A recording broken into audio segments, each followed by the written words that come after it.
Assalamualaikum warahmatullahi wabarakatuh. Perkenalkan, nama saya Arin Tiansyah dengan NIM 8111420348. Di sini saya akan memaparkan materi tentang kasus hukum internasional, yakni kontroversi klaim reog oleh Malaysia yang disebabkan oleh kesalahpahaman. Yang pertama yakni latar belakang.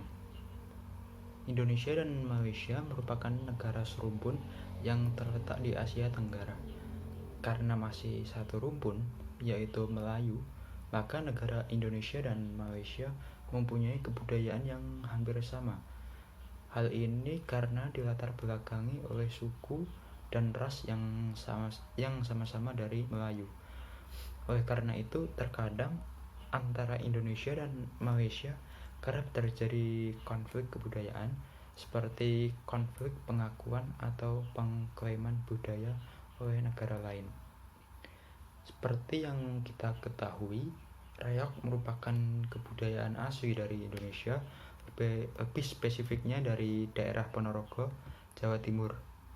Namun, pada bulan November tahun 2007, Kementerian Kebudayaan, Kesenian dan Warisan Malaysia melakukan kampanye pariwisata Visit Malaysia 2007 Malaysia Truly Asia yang menampilkan tari barongan yang sama persis dengan reog Ponorogo.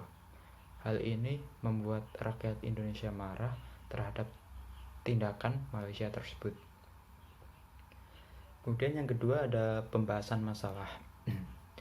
Jadi sedikit saya ulangi. Masalah tersebut muncul pada bulan November tahun 2007, di mana Kementerian Kebudayaan, Kesenian dan Warisan Malaysia melakukan kampanye pariwisata dengan konsep Visit Malaysia 2007 Malaysia Truly Asia yang menampilkan tari barongan yang sama persis dengan reog Ponorogo. Hal ini membuat rakyat Indonesia, khususnya masyarakat Ponorogo, marah terhadap tindakan Malaysia tersebut. Sosok Singo Barong yang menjadi ikon terkenal dari reog Ponorogo yang menggunakan topeng dadak merah, terkenalnya tanpa tulisan reog. Penampilan reog Ponorogo yang seharusnya ada tulisan Ponorogo, namun tulisan reog Ponorogo malah diganti dengan sebuah kata, yaitu Malaysia. Banyak media Indonesia yang memberitakan jika Malaysia telah mengklaim reog sebagai kebudayaannya. Hal tersebut berdasarkan pencantuman barongan alias reog di situs resmi pariwisata Malaysia yang berkembang di wilayah Batu Pahat, Johor, Selangor. Kemudian yang ketiga, upaya penyelesaian. Jadi pada tanggal 29 November tahun 2007 terjadi aksi unjuk rasa yang terjadi di depan Kedutaan Besar Malaysia, Jakarta. Datuk Zainal Abidin Zain selaku Duta Besar Malaysia memberikan pernyataan bahwa kerajaan Malaysia tidak pernah mengklaim tari reog original dari Malaysia. Pemerintah Indonesia telah melakukan klarifikasi secara prosedur hukum terkait kontroversi reog tersebut. Maksud saya kontroversi klaim reog tersebut.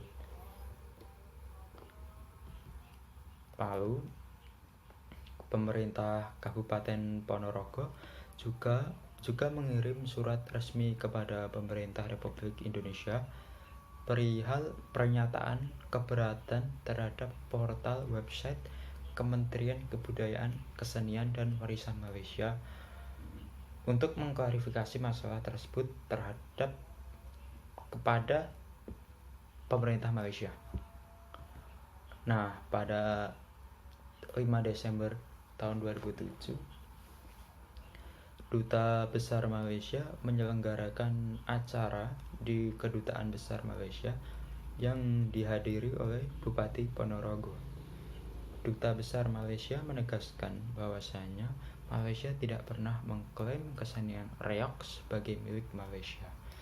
Akan tetapi kesenian Barungan yang sudah saya sebutkan di awal tadi, yang identik dengan reog Ponorogo tersebut dibawa oleh orang Indonesia ke Malaysia ratusan tahun yang lalu.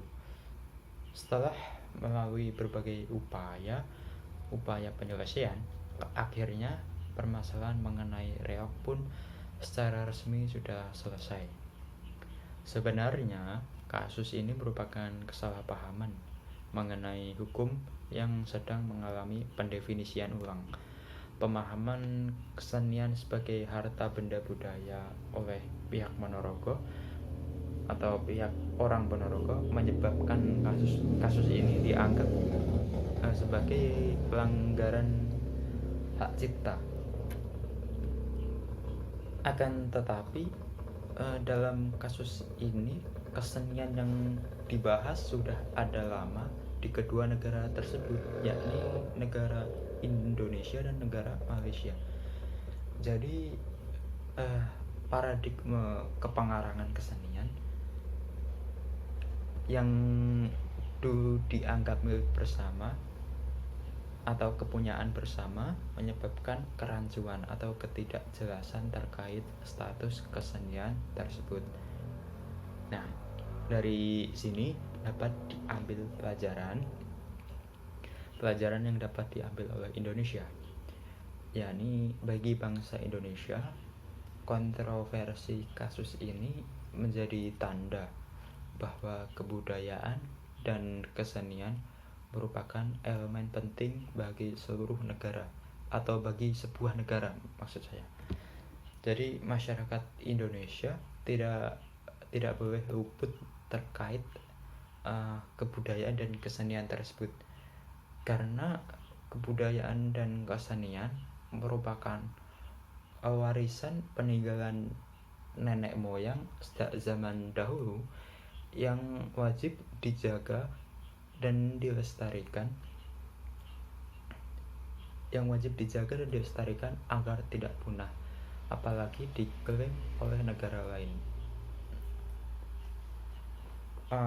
Kemudian kebudayaan dan kesenian tersebut juga bukan sekadar elemen penghias atau elemen estetika semata bagi sebuah negara atau sebuah bangsa, akan tetapi lebih ke harga diri dan identitas suatu bangsa yang wajib dilestarikan dan tidak boleh diklaim oleh negara lain.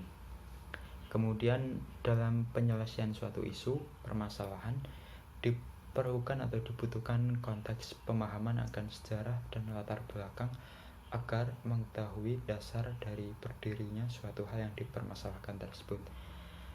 Sekian pemaparan presentasi dari saya guna memenuhi tugas ujian akhir semester mata kuliah Hukum Internasional.